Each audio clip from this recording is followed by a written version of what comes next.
Thank you for calling Drexel University, one of the nation's premier comprehensive research universities. Drexel is renowned for experiential learning and youth-inspired research in the world-class city of Philadelphia, with connections around the world. Your patience while holding is appreciated. Please remain on the line, and we will assist you in a moment. Thank you for holding. All representatives continue to be busy.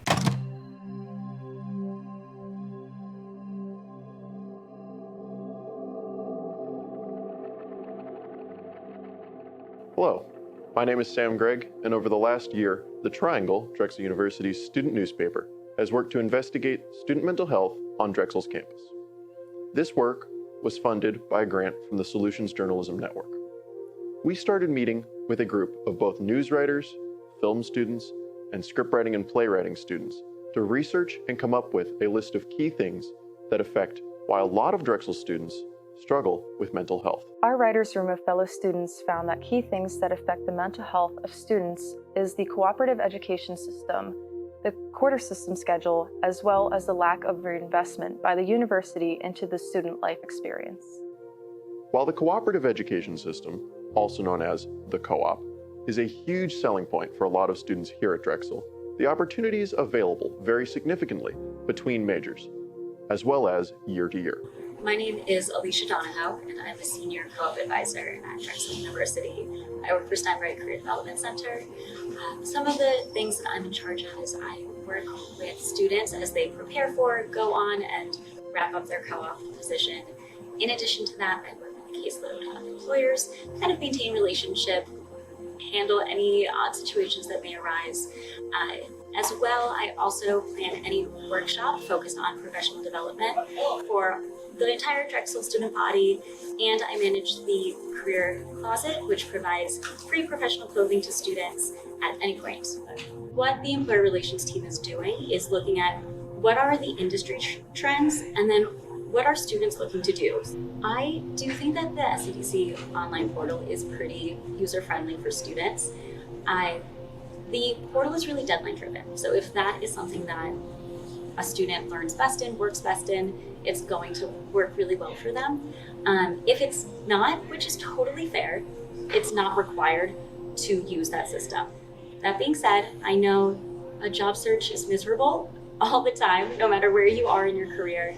So if a different style works best, we don't require students to use SCDC online. They're welcome to do a job search as they might at any other point in their life, and we work with students on that as well.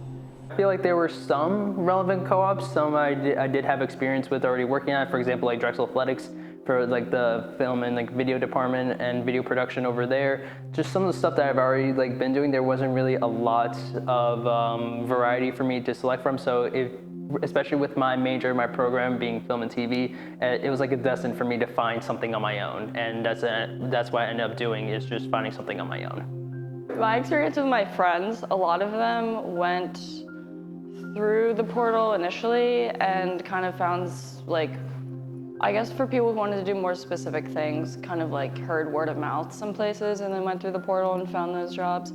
But then a lot of my other friends kind of just like had a co-op and then told the next generation of co-op people that they liked their job and then kind of like told their boss about them and got them interviews.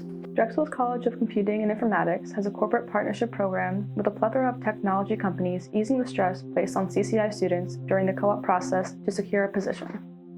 The College of Engineering and LeBeau College of Business also have industry partnership programs as well. Students within the arts do not have the same luxury. They face the challenge of only having access to a limited number of companies and positions, many of which aren't paid, which is a drastic jump when considered up against a corporate salary. I'm majoring in computer science right now. How many pages of co-op did you have on your A round? A round, around 20 to 30, maybe more. So it depends on how many majors I select in terms of the co-op I want, so I can apply to more than CS. So it depends, it just keeps changing. For CS, maybe around 20 to 30, maybe more. Well, I'm a CS and math double major, so I looked at a bunch, but if I just look at like CS as a major, it's probably somewhere around 8 or 9. I'm also not a US citizen, so obviously that limits it. So I'm a biomedical engineering major and I'm a second year. I'm finishing up my first co-op. So I work at Spark Therapeutics, which is in Philadelphia. It's connected to Garden Plaza. It's a pharmaceutical company that makes gene therapy products. So I'm a tech transfer co-op, so basically it's documenting everything we do so that we can manufacture everything correctly, and I analyze a lot of data so that we know that all of our test products, when we do each of the batches, that they're correct. Okay, so when you were applying for co-op, how many jobs were available to you? I'd say for biomed, I only chose ones in Philadelphia because I knew I needed to commute from here, but there were still like 200 available, so I went through them all in one day. When it comes to SCDC Online, when it comes to a co-op job search, it's pretty spot on to the job market as a whole. And so that is something that we are constantly watching and navigating, is what are the trends happening in the job market and how are we seeing that on campus? How are we seeing that affect students? And so, I mean, just this past cycle, the most challenging major to find a job in was computer science, but philosophy students were the first major to be fully employed. So it really can depend on what's happening in the world as a whole. That being said, humanities and arts are notoriously known for being low paying or not paying early in a career. And I wish that wasn't the case. I am constantly trying to find funding.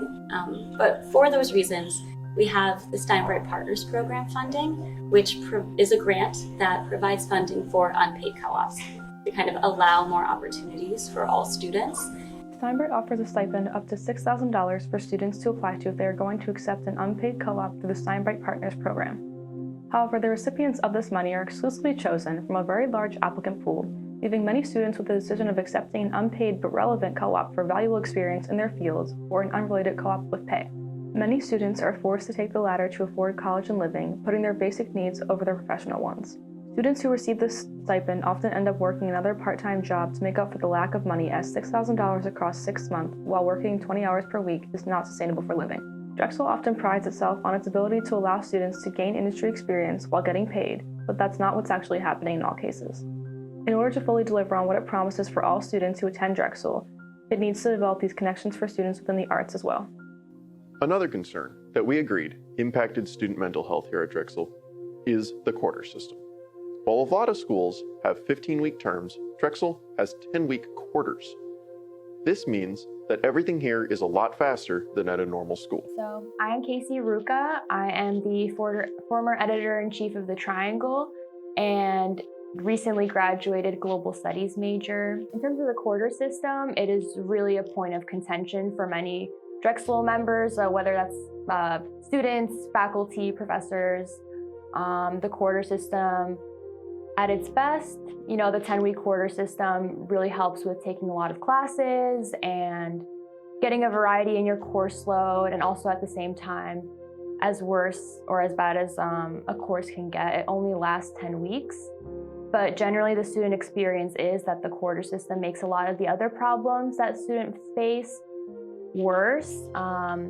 At the same time as you're trying to take these 10-week courses, which move very quickly, you're also trying to apply for co-ops, you're trying to balance extracurriculars, your personal life, and for me, I was a commuter as well. So in general, the quarter system made a lot of those issues a lot more intense. And I can speak for myself in running the Triangle, having papers due and midterms due like week 3 of the term really did not help. Running an org as intense and as big as the Triangle. Drexel transition to semesters, this is something that is becoming a part of the conversation. Recently, President John Fry sent out a message to the student body and to the university community about Drexel transitioning to semesters, which is not really a surprise to many people. It was kind of hinted at for many years. Drexel had focus groups in the spring, and as that change is coming, we're unsure of what exactly the semester system will look like, but it is possible that that transition would alleviate many of the problems that students are facing mental health-wise, but if not done right, it could also make a lot of those problems persistent or potentially worse. So switching to semesters will absolutely affect co-op.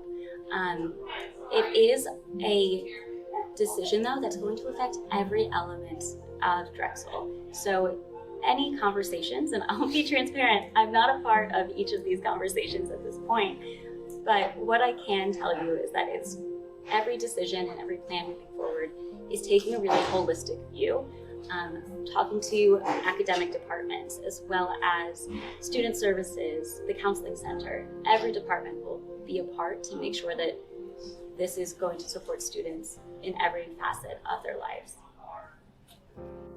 One thing that any Drexel student will tell you is that Drexel suffers from a serious lack of student life. Some students will tell you that the fast-paced nature of the quarter system does not leave time for clubs and other activities, such as sports. With the impending switch to semesters, time will tell if the schedule changes help with student life engagement. Besides the lack of student time to devote to clubs, a general frustration with the way club funding is handled is also a concern among student leaders. Yeah, so my name is Iwana Raku, and I'm currently the general manager of the radio station, which translates into the president if you were to go through like the Dragon positions.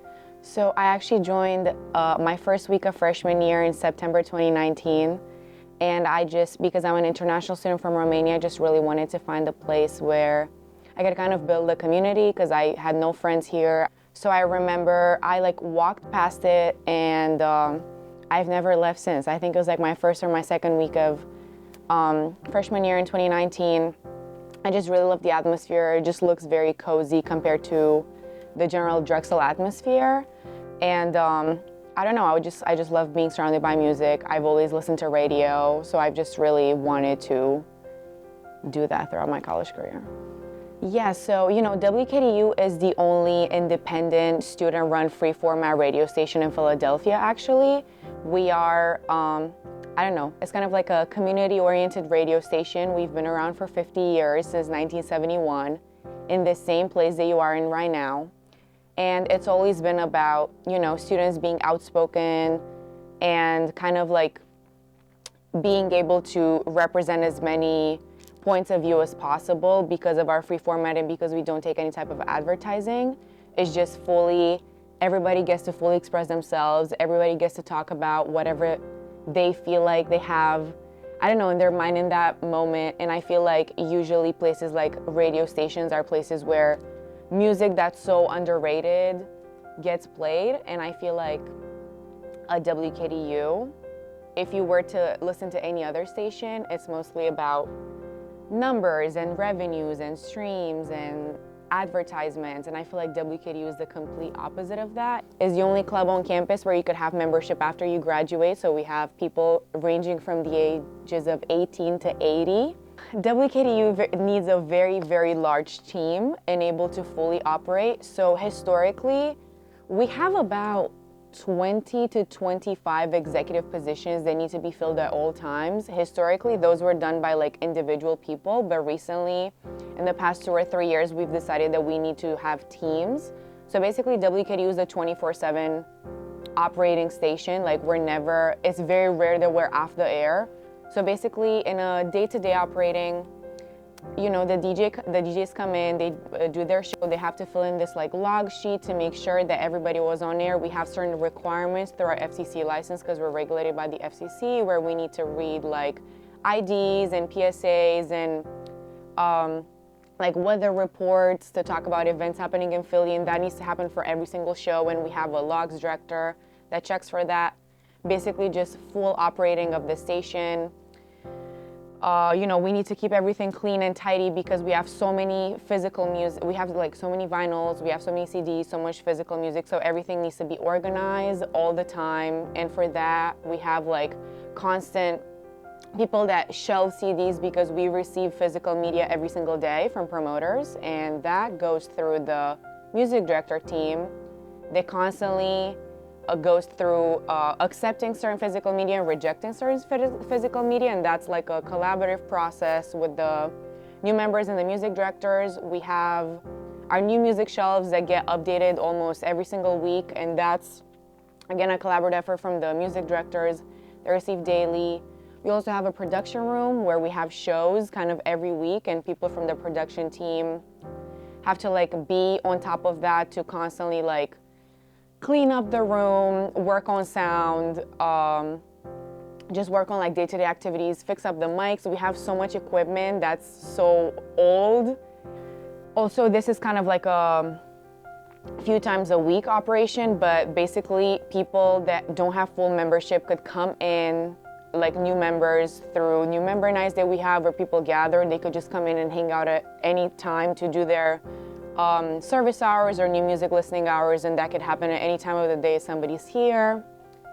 On average, we would need over $10,000 in operating costs every single year due to like equipment change that we need and just renewal projects. We receive probably around $3,000 to $4,000 from Drexel University, which would not even be enough to pay for our licenses with how much they're increasing over the years. But we do 90% of our money comes from fundraising. We changed our equipment, fully independently fundraised $50,000 in a year. Every single thing that we kind of do around the station that's not licenses or something that's very urgent, we do with our own money. So that's why it's very hard for us to kind of go on to larger projects without thinking of, we have to do that ourselves. And as I've heard, I think I heard like a few years ago that WKDU has like the biggest fundraising power at Drexel outside of the Greek life. So we receive very little money, and we have had our funding cut for the past few years gradually, even though our requests have been increasing and we've gone up in level, our funding has gone down. Right now we were approved for a very little increase of money, but we would need like a substantial doubling or tripling of our budget from the university for us to be able to kind of take more risks and change everything, because everything is so old in the station. My name is Joe. I'm the current SAFAC president for the 2024-2025 year. I'm a finance major. This will be my third year at Drexel, which makes me a pre-junior, I suppose. And I've been the SAFAC president. I'll be going on my second year now. So SAFAC stands for the Student Activity Fee Allocation Committee. It's a group of 20 or so students. And what we do is we meet every week and talk about Drexel's funding policy. So every year, every Drexel student pays about $800 in an activity fee in the fall. And then a slice of that money comes back to SAFAC. It's about $175. And we get to decide who gets that money, what are the requirements to getting that money, how much they get, how all the student orgs are treated, and to make sure that we can subsidize their costs for the next coming year. We don't do a lot of like money managing and accounting work. It's a lot of discussion and gray area stuff where we need to use the human side of the student experience to decide like who best benefits from the limited money we have.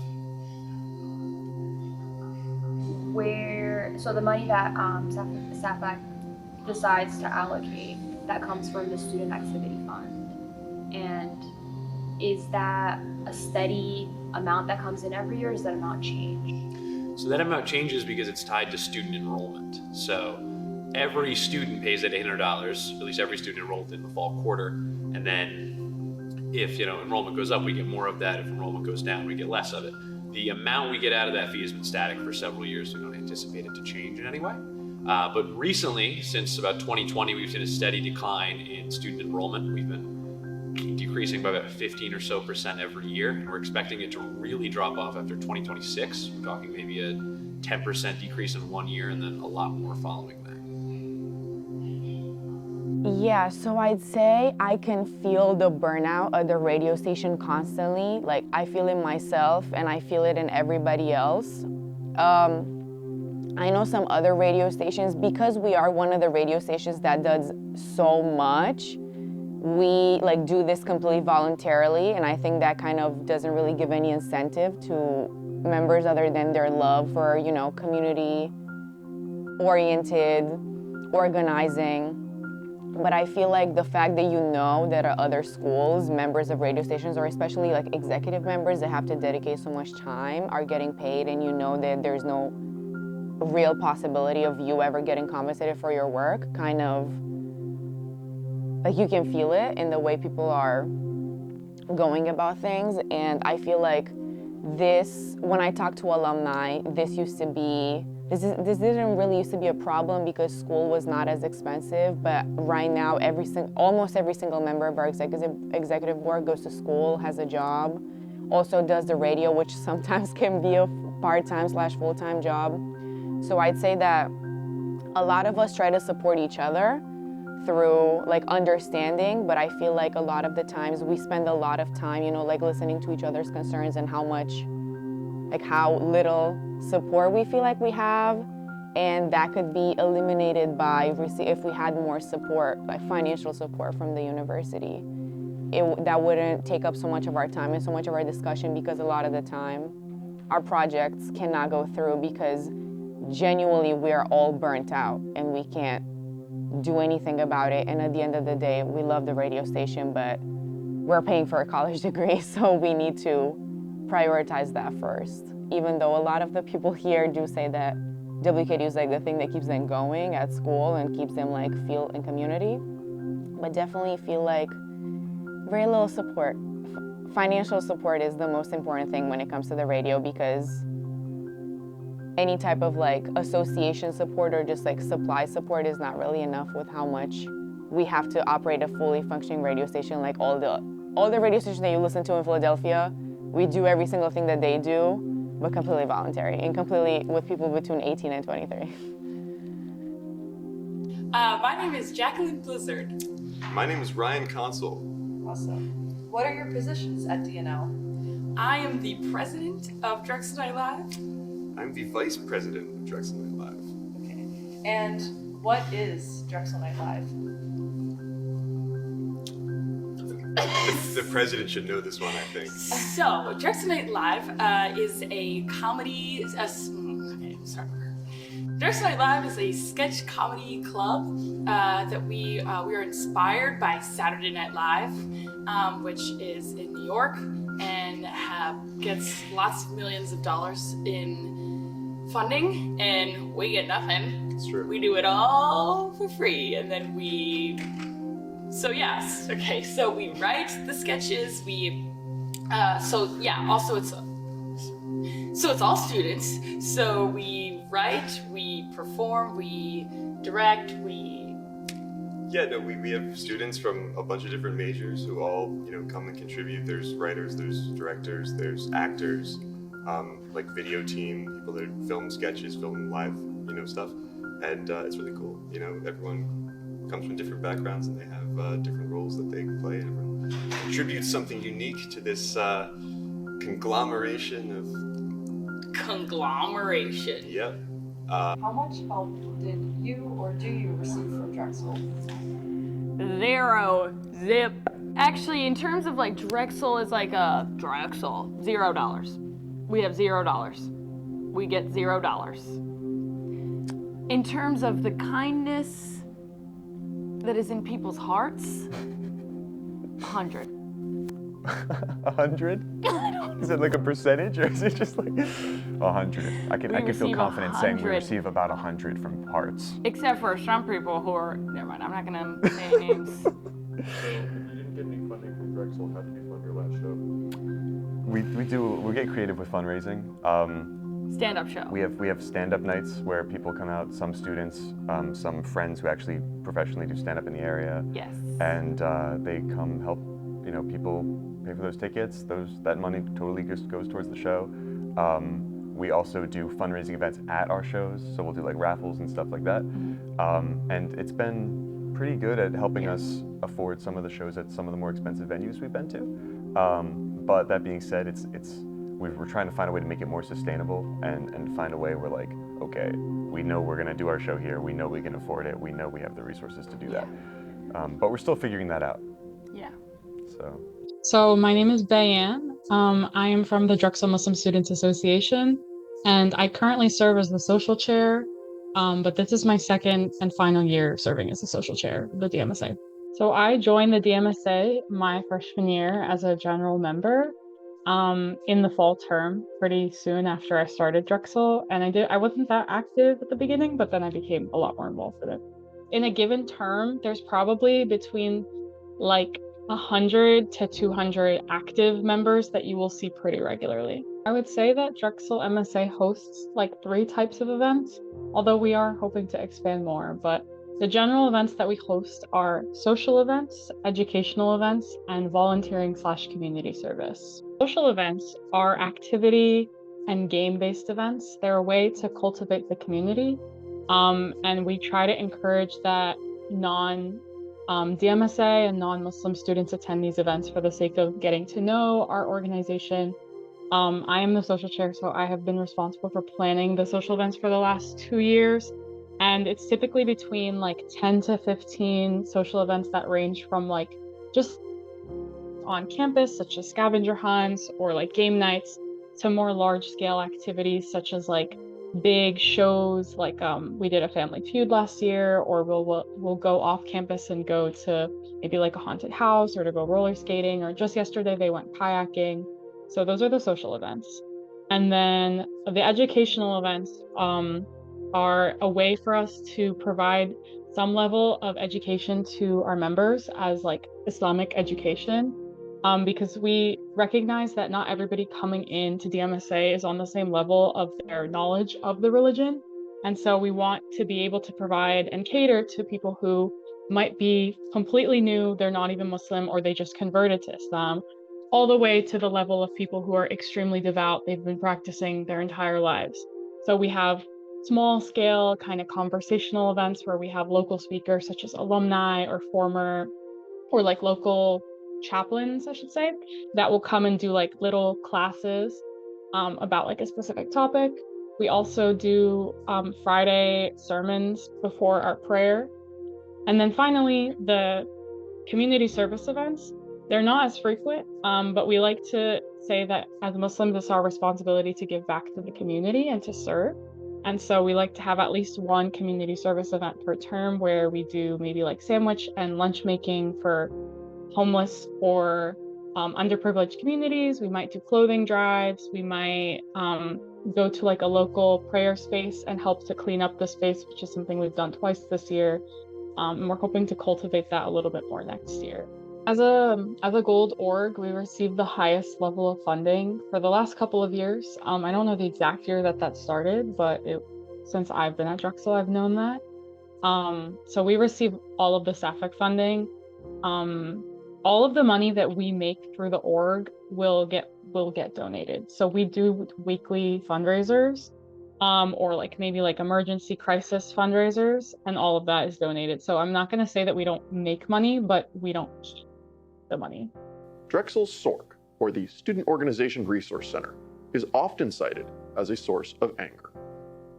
All the bureaucracy and paperwork makes students feel disconnected from SORC. We don't really feel like the SORC is providing the highest quality of like feeling reassurance that we are prepared for something. And all of the leaders on Drexel's campus, like DMSA and non-DMSA, they're all doing this on a volunteer basis. We're not receiving money for our work. We're doing it out of passion and out of commitment to our orgs. And there are people who work at the SORC that, it's their job to be there for us. So sometimes it feels like, why am I the one who's putting in all of the work as opposed to somebody whose job it is to do this? Overall, I don't think that it's like a serious like mental health crisis or anything, but it's definitely a source of anxiety, or has been a source of anxiety for us. Last year, we were gonna have a paint night, and we bought a bunch of canvases so that people could paint. And those canvases didn't arrive until like 3 weeks after the event. And we definitely placed the canvas order like 3 weeks before the event because we knew the sort. And so that was definitely a source of anxiety because we had to make a last minute purchase. In the end, we didn't even return the ones that came later. So we had at that point wasted a little bit of money that I mean, thankfully we had enough of a budget last year that it wasn't like a concern, but it was like, and we could put them towards it this year, but it was just like, okay, well, we did this twice, because we just couldn't trust, or we didn't know that it wasn't going to arrive, and we were really concerned about that. They've made the process a bit difficult at times, because we've tried to. There's a whole process like for requesting purchases through the whatever the thing is, and we are on a deadline a lot of the time, being the club that we are. So and being the people person, sometimes things are we very get a little- last minute. We've run into the same problem with finding a venue. Like they Yes. have to approve the venues that we're at, and they have to approve like for spending money at the venue and things like that. So it's been hard if we're trying to like plan an event, and then like a little bit before the event, they're like, actually 3 days before the event. maybe like 3 days before Like the event. 3 days before the event, they're like, you actually can't do it. Oh, just a quick note on Drexel Night Live. I think it's a great club, and I think that you should check it out. I think there's a lot of people we've noticed have like come to our shows, and then they see like, oh shit, this is like a thing that I'm interested in, and then they're like suddenly part of the team. I was pretending to hold it like a gun to your back while you're saying that. Like, It's the greatest club it's a ever. great club. Everyone's happy all the time. No, it's really great. It's fun to see people that were audience members now writing and acting, and I would love to keep it going for as long as we can. Yeah, and we're always looking for people to come and be a part, whether it's, writing, acting, directing, producing. We have we have like game design we have majors, game design animation people, majors. we have animation people, we have product design, we have biology. like everything. And so it's not just like a It's bunch just of people that are into comedy. It's just Yeah. like people from everywhere. It's really Yeah. cool. And on some of the other notes that we talked about, like it'd be great to have more support from the school and from other people in the community. I mean, the Drexel students have been great coming out to the shows, and like everyone loves it. I love that we're starting to like. We've sold out every single show that we've ever done. Yeah. And we'd love to keep that going and have bigger shows and more frequent shows. I've been asked this before, and our position on the event forum and really all the SORC operations is very different because we work very closely with the SORC staff. The big complaint about the SORC is that a lot of the forums take way too much time, they take a lot of detail, and there feels like there's a lot of red tape. Unfortunately, that's the way it is. So the SORC is run by 4 people. It's 4 people in charge of almost 2,000 students worth of stuff to do. There used to be more, the Drexel cut them down to just 4 people.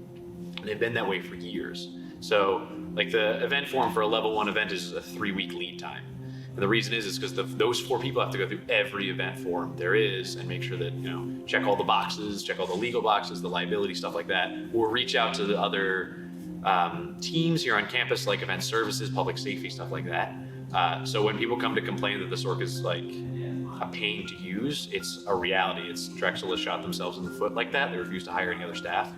Again, not that there's really salary money lying around, but that's the way that it is, unfortunately. And I know that Jen and her team have worked really hard to optimize that forum and put all the information out there. It's just a constant now that those lead times and that red tape has to be there. To further that, if students are coming up short on that, it's kind of on you at this point. The SORC does a good job about visibility. You just have to know where to look, usually the Dragon Link. And we've been asked if there were ways to get around that. We've been accused of setting the things ourselves. I don't really know why people think SAFEC and the SORC are the same, but there's really nothing you can do. The only other piece of that is kind of in Drexel's control is the fact that most Drexel staff are unionized.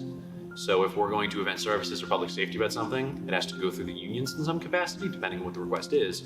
And I don't think we want to de-unionize all the workers. So that has to stay there, unfortunately, too. That adds the lead time in some way.